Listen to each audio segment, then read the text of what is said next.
Compared to London, where I used to live, or the numerous towns and cities I've wandered through my travelling life, I've somehow ended up living in the apparently notorious slums of Nishinari-ku in Osaka, Japan. Everyone I speak to recalls with horror and shock when I utter where I live. Words such as abunai, dangerous, and honto, really, are the instant responses from Japanese people I meet in my everyday life. I just smile and soon begin to wonder, am I being naive? If there are this many people saying this to me, it must be right. Honto? Despite their misgivings, I came to love living in Nishinari-ku. Open land is rare here, like many major cities, and Osaka isn't the exception. Though I've somehow found myself in front of a patch of greenery. Several benches sit dotted around the edge, a sandpit and old exercise structures remain. A metal fence sits around the edge. These are 5 meters high, and I wonder if it's for the rogue baseballs or to keep the high number of homeless people out. Every morning, a trio of elderly men meet up and make several laps of the park. Sometimes they overtake each other. Sometimes they keep in formation. Sometimes one will tap out and sit down and watch the lap before jumping back in. I first discovered their exercise regime upon hearing raucous laughter coming from the outside. My Japanese is a work in progress, and understanding the Kansai dialect is another ballgame altogether. It was lovely to hear them though, talking and bickering. They joke loudly and make animated gestures, which included all their in-jokes and resulted in more contagious laughter. They continue this amusing banter as they pace their way around the park, keeping their fitness levels up. After which they all rest on a bench in the sun and continue their chin wagging, regaling old ventures. I can only imagine what they are reliving. Past adventures, maybe past lovers, dreams, desires, or perhaps just local gossip. I work in a busy guest house and often find the solitude I need up on the roof. Only the gentle humming of the washing machine is the only disturbance I get up here. Besides the guest house sits a derelict home. It is slowly succumbing to the effects of weathering and neglect. Inside, I've only seen the residential cats arguing and bickering. An assortment of rotting wood, greying cement and wonky tiles cling to the slanted roof. Considering the area, maybe I should be surprised there are not many haikyos, derelict places. A part of me would love to wander inside and peruse the past lives spent there. Where are they now? How did this house become derelict? And around this ramshackle assortment of tinned and tiled rooftops sits several apartment blocks. Some are 15 floors high, some are only 2 stories high, some with painted exterior, some with cold cement. Being one of the poorest districts in Japan, it naturally accumulates a lot of homeless people.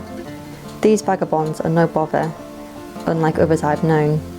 They keep to themselves and have their own spot where they sleep each night, in the 4-meter wide roofed corridor which link the shops and the streets, whilst also providing shelter from the rain.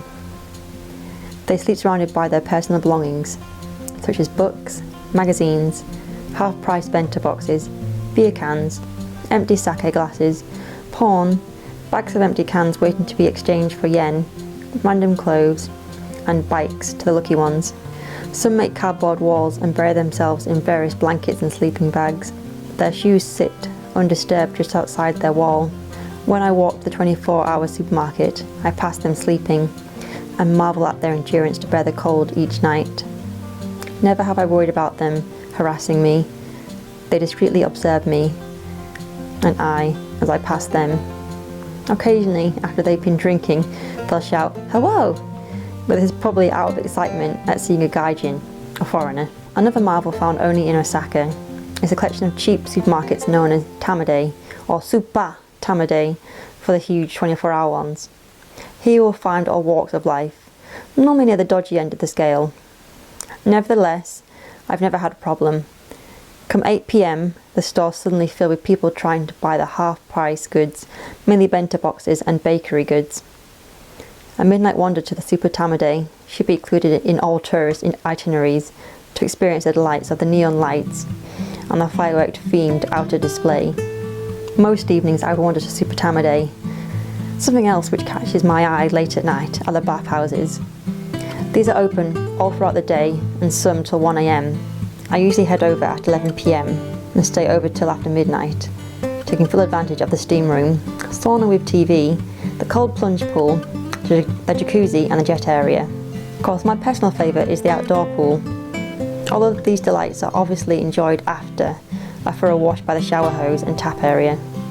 I smile and make limited conversation with the tiny 30-kilogram elderly lady as we sit side by side in the nude washing. Of course, as I write all of this from my rooftop position, there are still people here who want to do good. It's not all doom and gloom here. The park that I overlook is tended to by an unnamed local. He faithfully opens and locks the park every day at 10 AM and 4 PM. I can time my watch by him.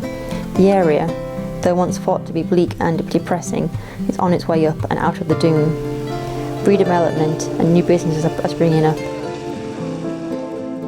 Tourists flock to the area due to the cheap accommodation. The coming Olympics too will aid the growth of the area. I spent 8 months here and I'll miss the place when I leave. It has grown under my skin and left its imprints there. I will not forget the people I've met here from all walks of life and nationalities, the nightly bimbles and karaoke binges, and the summer heat. Everything will come with me as I leave to explore more of Japan.